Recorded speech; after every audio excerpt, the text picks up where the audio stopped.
हाँ, अरे जहाँ मंदिर हो गया, भगवान हो गया, हिंदू मुसलमान हो गया, जात पात हो गया, सब हो गया। देश का जनता मरे हरे, किसान से क्या लेना देना। अभी CHFL का जो रिजल्ट है वो कंप्लीट घोटाला है। ये जो घटना घटा ये तो सब एजुकेशन माफिया का देन है। जितना कोचिंग और BPSC का सांठगांठ है, ये दो सब का सांठगांठ होता है। सब पैसे कमाने के इनकम स्टूडेंट को की बार मतलब समझिए कि उसको कैरियर को समाप्त करने में अभी सबसे इम्पोर्टेंट है कि 80,000 स्टूडेंट साइबर के चलते जो फॉर्म फिलअप नहीं हुआ और डेट नहीं भर रहा, ये दोनों इम्पोर्टेंट है। वो पहला तो इम्पोर्टेंट था ही नहीं, क्योंकि वो मुद्दा नहीं था। उस मुद्दे में ये लोग बदमाशी कर रहा था। ये लोग सारे कोचिंग माफिया इस तरह की चीजें कर रहा है, ये तो बहुत गलत बात है। ये आप समझिए। ये भैया ये तो जुल्म है ना। आप क्या सोचिएगा, क्या पाइएगा। देखिए ये अफसर राज है। यहाँ नीतीश राज नहीं है, यहाँ अफसर राज है। नीतीश राज गया, अब अफसर कब्जा कर लिया और कुछ माफिया गुंडे और अफसर के सांठगांठ से बिहार चल रहा है। बिहार का कोई मतलब ही अब नहीं है। और किसान पर कोई आज से जुल्म है भाई। नीति और नियत दोनों खराब है इसकी। जब जनता आई, चुनाव आया, तो आप उठा करके देखिए।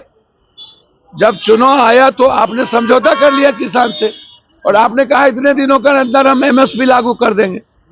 और किसान में पंजाब और हरियाणा के अलावे तो किसी को मतलब है ना। यूपी का कुछ पोर्शन, बिहार और यूपी, बंगाल, ये सब तो जात पात हिंदू मुसलमान में उलझा हुआ है।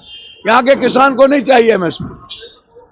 बिहार का किसान कभी लड़ा है आप देखिए तो उठा करके। और कोई पार्टी बिहार के किसानों के हित में बात करता है तो सिर्फ पंजाब ही लड़ सकती है और हरियाणा। उसके बाद लड़ने की कुबंते इंडिया अलायंस में नहीं चल रहा है तो हम जीत करने के लिए तैयार हैं।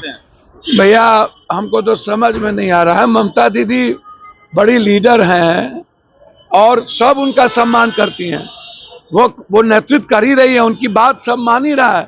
कांग्रेस भी ममता दीदी का सम्मान करती है और मानती है ममता दीदी को। हम लोग ममता दीदी को बिल्कुल अपनी बड़ी बहन की तरह, माँ की तरह देखते हैं। और राहुल जी बहुत रेस्पेक्ट करते हैं ममता दीदी का। ममता दीदी, अरे राहुल जी तो 3, 4, 5 सीट ही मांगे थे ना। अरे गठबंधन मिल के चलता है। ममता दीदी को दिल बड़ा और मन बड़ा थोड़ा कर लेना चाहिए। ममता दीदी तो है ही हम लोग की लीडर। महाराष्ट्र इंडिया गठबंधन से किनारा कर लिया है सपा ने। भैया देखिए, ये हम प्रवक्ता तो है नहीं, लेकिन कुछ मुद्दे पर भिन्नता रहती है। सब एक हैं और अखिलेश जी बहुत सोबर पॉलिटिशियन है। वो कभी भी, अब क्षेत्रीय स्तर पर उनका कुछ मामला होगा, लेकिन नेशनल स्तर पर अखिलेश जी कांग्रेस के लीडर्स के साथ लगातार चल रहे हैं। कुछ मुद्दे पर अलग अलग होते हैं, लेकिन महागठबंधन मेरे ख्याल से, जितना मैं समझता हूं, हम लोग सदन और सदन के बाहर बिल्कुल NDA का जो बिल्कुल हिटलरशाही है, उसकी जो संस्था को नहीं चलाना, LOP को गाली देना, LOP के बारे में बकवास करना। अब निशांत टाइप के वो ब्रोकर है, ब्रोकर गैमलर है। वो जो MP है वो पैसा सब कुकर्म करता है। वो ब्लैकमेलर है।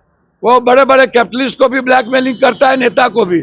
इसलिए कभी मंत्री नहीं बना ना। नीतीश कुमार महिला संवाद यात्रा पर निकल रहे हैं। अब ठंडा में अभी रुके नीतीश जी, अभी ठंडा के बाद निकले। अभी ठंडा में नीतीश जी का जी हम महिला की बात कर रहे हैं कि उनकी समस्या का समाधान करेंगे। अच्छा हमको बताइए ना, ये 5 महीना जब चुनाव बचता है तो सब समाधान की बात करते हैं। अच्छा है सब मिलके महिला का समाधान करे। और जो बिहार का यूथ है, बेरोजगारी है, पलायन है। तो ऐसे ही तमाम खबरों के लिए आप सभी बने रहिए हमारे साथ और देखते रहिए बिहार उज्जवल न्यूज। अब तक हमारे YouTube चैनल को सब्सक्राइब नहीं किया है तो जल्दी से सब्सक्राइब कर लीजिए। Facebook पेज को भी फॉलो कीजिए। वीडियो पसंद आए तो खूब लाइक कीजिए, शेयर कीजिए, कमेंट कीजिए। वीडियो देखने के लिए आप सभी का धन्यवाद।